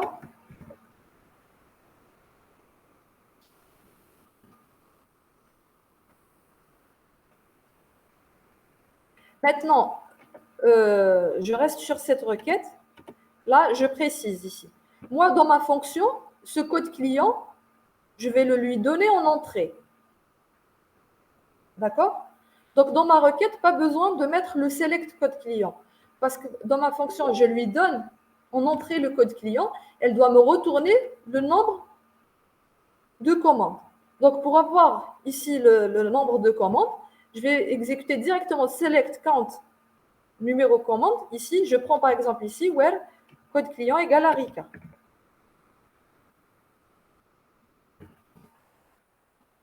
Par exemple, si j'ai mis donc si dans ma fonction, elle a en entrée Rika, donc je vais utiliser directement cette requête. C'est clair jusqu'ici? Vous voyez? Donc maintenant, pourquoi je suis arrivée jusque-là? C'est pour mieux visualiser ce qu'on va avoir dans notre fonction. Donc du coup, notre fonction, qu'est-ce qu'elle va avoir en entrée? Une chaîne de caractères. Non. Enfin, le nom le code du client. Oui, voilà. Donc C'est elle pour va ça que j'ai avoir, donné le type, oui. oui, Oui. ce que je veux dire, donc elle va avoir en entrée une variable. Donc on va déclarer une variable qui va être, pour ne pas, justement, vous avez dit chaîne de caractères, pour ne pas se tromper dans le type que vous allez donner à votre variable, vous allez utiliser directement le type de l'attribut qui correspond à ce code client. Donc vous allez avoir une variable qui va être du même type que code client de la table client. C'est clair? Ah, d'accord, ok. Donc en entrée, votre fonction, elle va avoir une variable de type code client. Et on a dit donc une fonction, donc la syntaxe c'est create or replace function, le nom de la fonction, en entrée, donc les paramètres en entrée ici, on lui donne un code client et elle nous retourne un nombre, donc return int. Donc la syntaxe c'est return, le type qu'elle va nous retourner. Donc on va aussi déclarer une variable qui va recevoir en fait le résultat de ce select, parce que le select, il nous donne ici le nombre de commandes. Donc, du coup, dans votre select, dans votre fonction, ce select, comment vous allez le réécrire? On remplace le where code client égale la variable en entrée. C'est ça, exactement. Donc, where code client ici est égal à la variable qu'on a mis en entrée. Et puis, donc là, la fonction, plutôt la requête, elle nous retourne un seul résultat. Donc, quand on nous retourne un seul résultat, pas besoin de déclarer un curseur, on déclare une variable qui va recevoir le résultat de cette requête. Donc, la requête, elle sera écrite comment?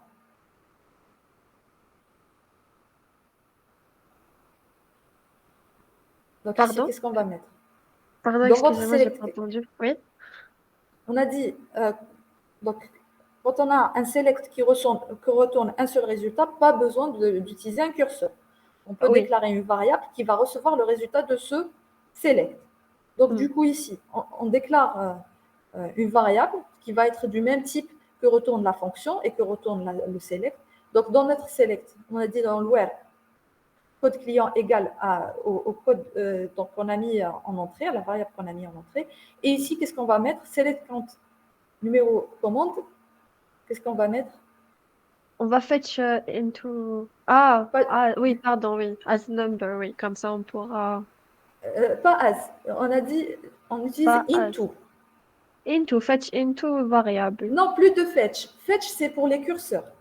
Ah, Fetch, euh, c'est pour récupérer la première ligne du curseur dans le cas où on utilise la boucle while ou loop exit while. d'accord, ok, ok. D'accord? Euh, d'accord. Donc là, quand on a le select qui retourne un seul résultat, on déclare une variable qui va recevoir ce résultat. Et comment il va recevoir ce résultat? Ça va être select count non commande into la variable qu'on a déclarée. D'accord? C'est clair pour tout le monde?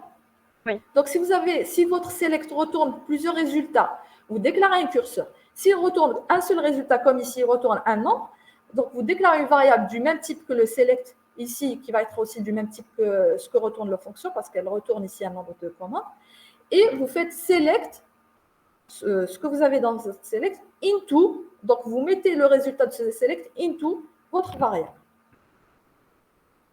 Donc, alors. Donc, create or replace fonction, le nom de la fonction, on déclare une variable ici, donc ref client, qui va recevoir, qui va être du même type plutôt. Donc, on lui donne en entrée une variable ref client qui va être du même type que code client de la table client. Donc, pour ne pas se tromper dans le type, on préfère utiliser ça. D'ailleurs, même si vous, par exemple, à un moment, vous changez le type de votre attribut, là, ça vous permet donc, de ne pas vous soucier du type. S'il est changé et s'il est modifié quelque part, donc il sera ici, donc il va récupérer le type qui a été modifié. Donc ref client qui va être du même type de code client de la table client. Return int, parce qu'ici on récupère le nombre de commandes. Is, donc on déclare la variable qui va recevoir le résultat de ce select. Donc on l'a appelé total.com, qui va être de type integer, du même type que retourne la fonction, parce qu'en fait la fonction qu'elle va nous retourner. Donc, on va nous retourner à la fin ce résultat-là. Donc, begin select count numéro de commande into total.com. Donc, total.com reçoit ce select. Donc, on a dit si le select retourne un seul résultat, on déclare une variable et on utilise into pour recevoir ce résultat. From commande where code cli est égal à référence. Donc, je répète ici.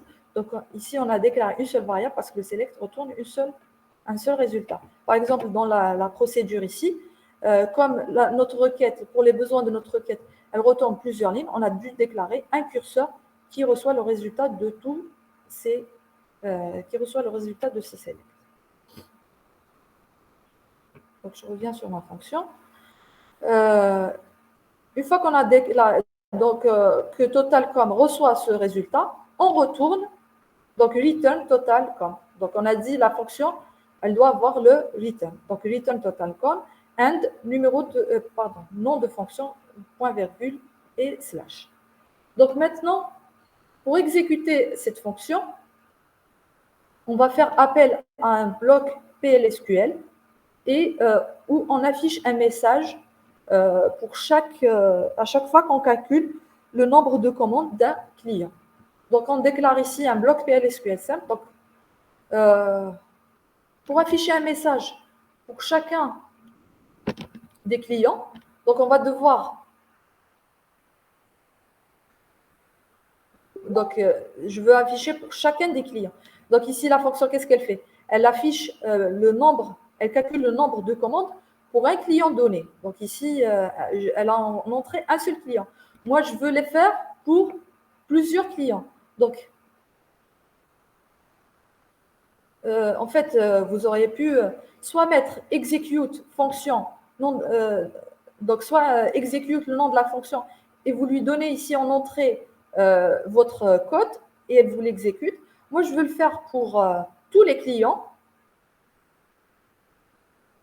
Je vais le faire pour tous les clients. Du coup, pour le faire pour tous les clients, donc pour ne pas faire à chaque fois execute pour chacun des clients, je vais plutôt déclarer un bloc PLSQL qui me permet de récupérer, où je vais déclarer un curseur qui me permet de récupérer tous les codes de tous les clients et j'exécute pour chacun de ces codes, j'exécute le NB command. Donc, declare, donc j'ai dit, vous aurez pu exécuter votre fonction, la tester avec un seul code, mais comme je veux le faire pour tous les clients, pour ne pas le faire manuellement, je vais déclarer un bloc PLSQL où j'ai un curseur, donc curseur appelé CR, is, il récupère tous les codes clients de clients. J'ajoute ici en plus le nom de client pour l'affichage.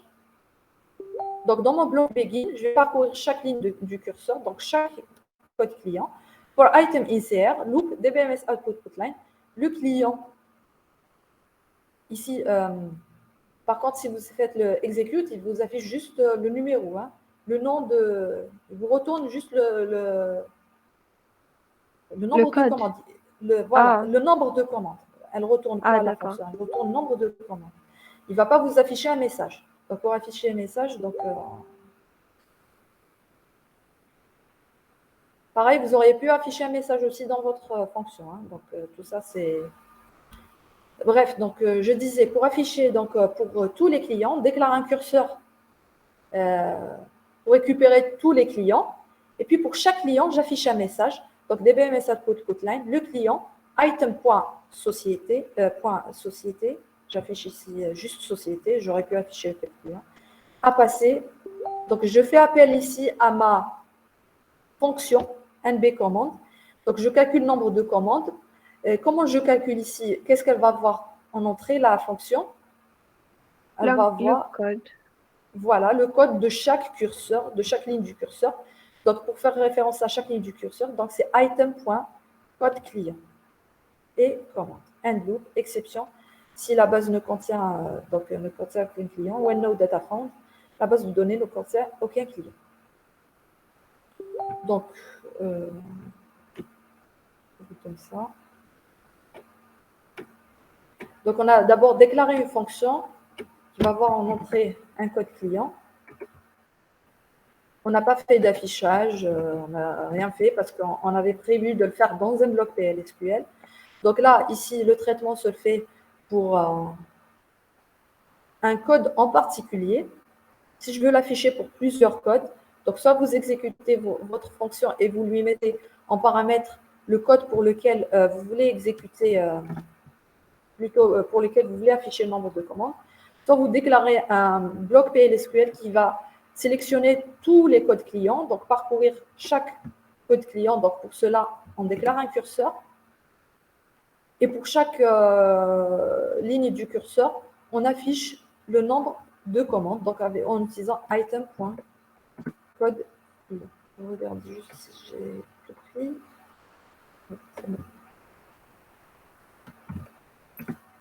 Donc là, vous voyez, il nous affiche pour chaque client le code de client.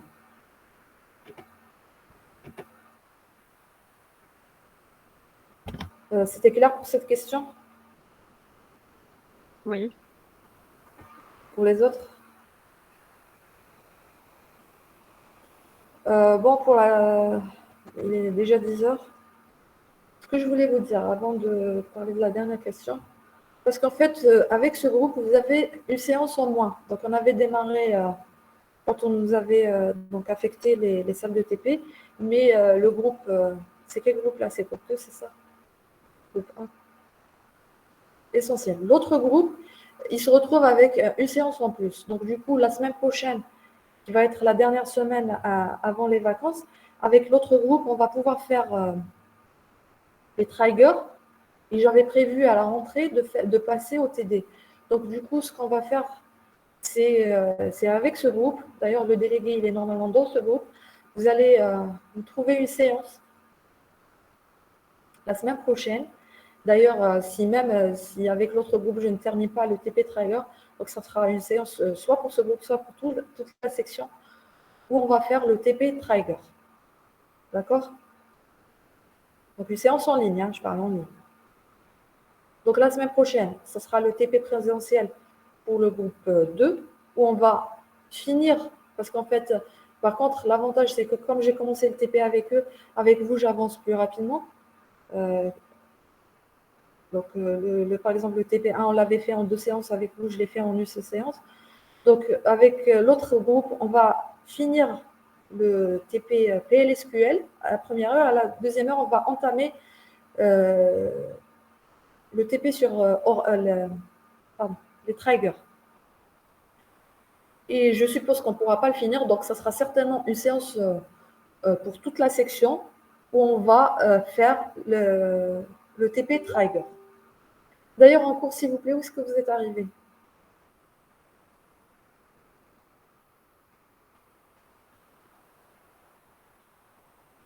Non, c'est pas grave. De toute façon, je vais voir avec Madame Giron après comment on va faire pour entamer la partie.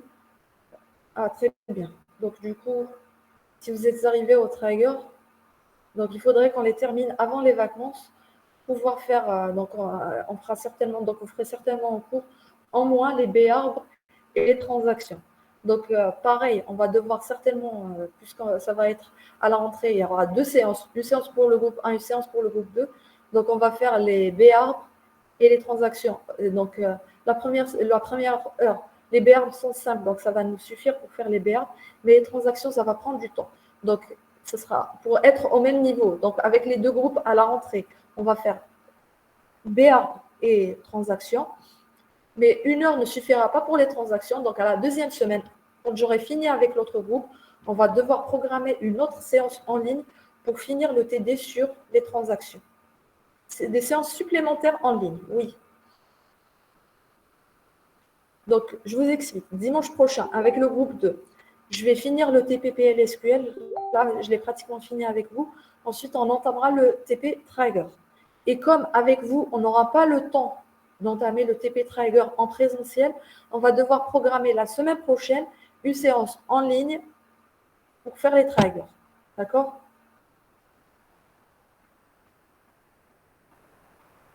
Donc, Merali, je vais me mettre d'accord avec vous pour programmer la séance supplémentaire, donc la semaine prochaine. Et je vous explique que même à la rentrée, au mois de janvier, Inch'Allah, on va passer à la partie TD. Et donc, la deuxième semaine, on programmera aussi une séance supplémentaire en ligne pour finir le TD sur les transactions.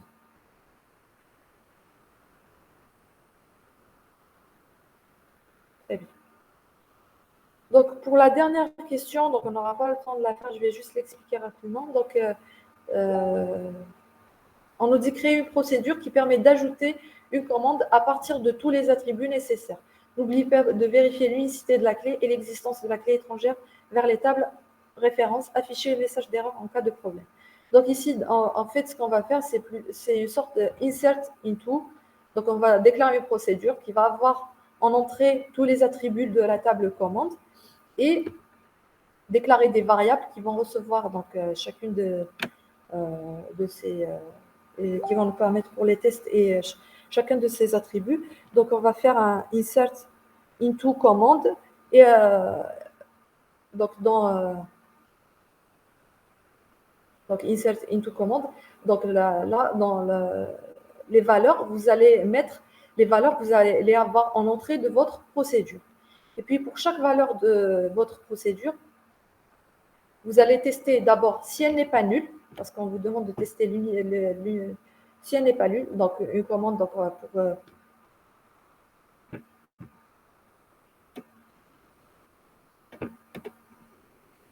pour commande, par exemple, numéro de commande, on vérifie que non nul, is not nul. Donc, numéro de commande, on vérifie is not nul. Et on vérifie en plus que ce numéro de commande qu'on essaie d'insérer existe déjà. Donc, qu'est-ce qu'on va faire? On va faire un select. On va le sélectionner, on va le mettre dans une variable. Donc, on va déclarer une variable qui va recevoir chacun des attributs pour vérifier que en fait, que cette nouvelle valeur qu'on essaye d'ajouter existe déjà. Parce qu'en fait, la table commande fait référence à plusieurs tables. Donc, on vérifie qu'elle existe. Donc, select, par exemple, numéro commande, into, select no command, into, vous déclarez une variable n commande. Si ce select retourne quelque chose, donc, on peut faire l'insertion. Sinon donc on affiche une erreur comme quoi ce numéro de commande n'existe pas. Pareil, si on prend code client, donc select code client into code C par exemple, on déclare une variable code C.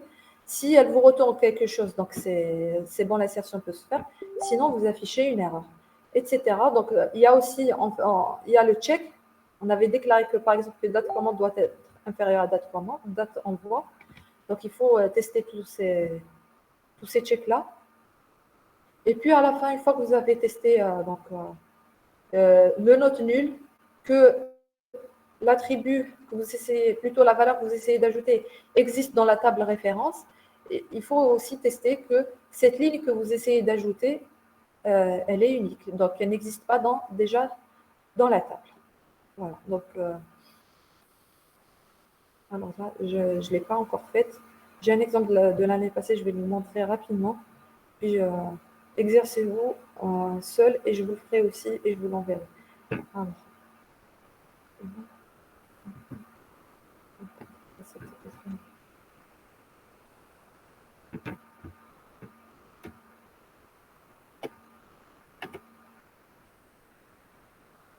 Donc là, on avait une table séance. On déclare ici tous les attributs de la table, donc des variables pour chaque attribut de la table. On déclare aussi d'autres variables pour les tests, donc ils vont recevoir le résultat des selects, de chacun des selects. Et on déclare une variable booléenne ici, soit une variable booléenne, soit une variable int qui reçoit 0 ou 1 en cas d'erreur. Donc par exemple, je teste si mon premier attribut is nul. S'il est nul, je renvoie une erreur. Ensuite, je récupère mon premier attribut dans ma première variable. Donc, select ici, par exemple, idgym into numgym. Si ce select, ouais, idgym égale à numgym. Bon, si ce select retourne quelque chose, ça veut dire que cette variable que j'essaye cette valeur que j'essaye d'ajouter existe. Donc, c'est bon. S'il ne retourne rien, donc when ici, s'il ne retourne rien, donc when no data found, j'affiche que ce que j'essaie d'ajouter n'existe pas. Donc, je le fais pour tous les attributs, je le fais en plus pour le check. Et puis, à la fin, avant d'insérer, je calcule si le nombre de lignes dans le cas où donc je teste tous les attributs que j'ai mis en paramètre. S'ils existent, donc si le count retourne 1, par exemple, donc je retourne une erreur, sinon je fais l'insertion. Donc là, je ne l'ai pas encore fait, je vous ai dit, donc je vais le faire. Faites-vous aussi vous-même pour vous exercer. Et puis, donc, je vous retourne. Donc, je vous envoie tout ça après par mail. Voilà, donc on arrête ici pour aujourd'hui. S'il n'y a pas de questions, on s'arrête là. Ce que je vais faire, pour faire plus vite, en fait, je vous envoie donc Je ne sais plus si je vous ai envoyé cette présentation sur PLSQL parce que je ne me retrouve plus avec les groupes. Donc, je vais vous envoyer quand même la présentation sur PLSQL. Je vous envoie donc ça, ce qu'on a fait aujourd'hui. Et je vous envoie en plus la présentation sur les triggers. Donc, quand vous êtes arrivé déjà à Trigger, donc vous allez les voir en cours. On va faire un rappel rapide sur les triggers avant. Donc, ça va être rapide avant de commencer, donc de commencer directement la série sur les triggers qui se fera donc en ligne la semaine prochaine. Est-ce que vous pouvez me dire déjà maintenant quelles sont vos journées libres? Donc, cette semaine, vous allez être en présentiel, mais la semaine d'après, Inch'Allah, vous allez être en ligne.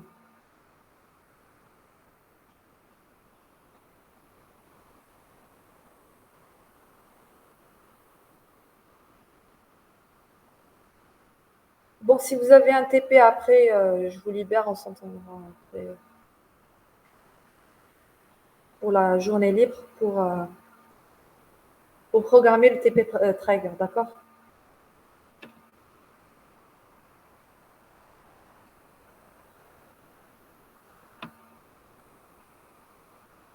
D'accord. Donc, on arrête là. Et comme je vous ai dit, la semaine prochaine, Inch'Allah, vous aurez encore une séance de TP.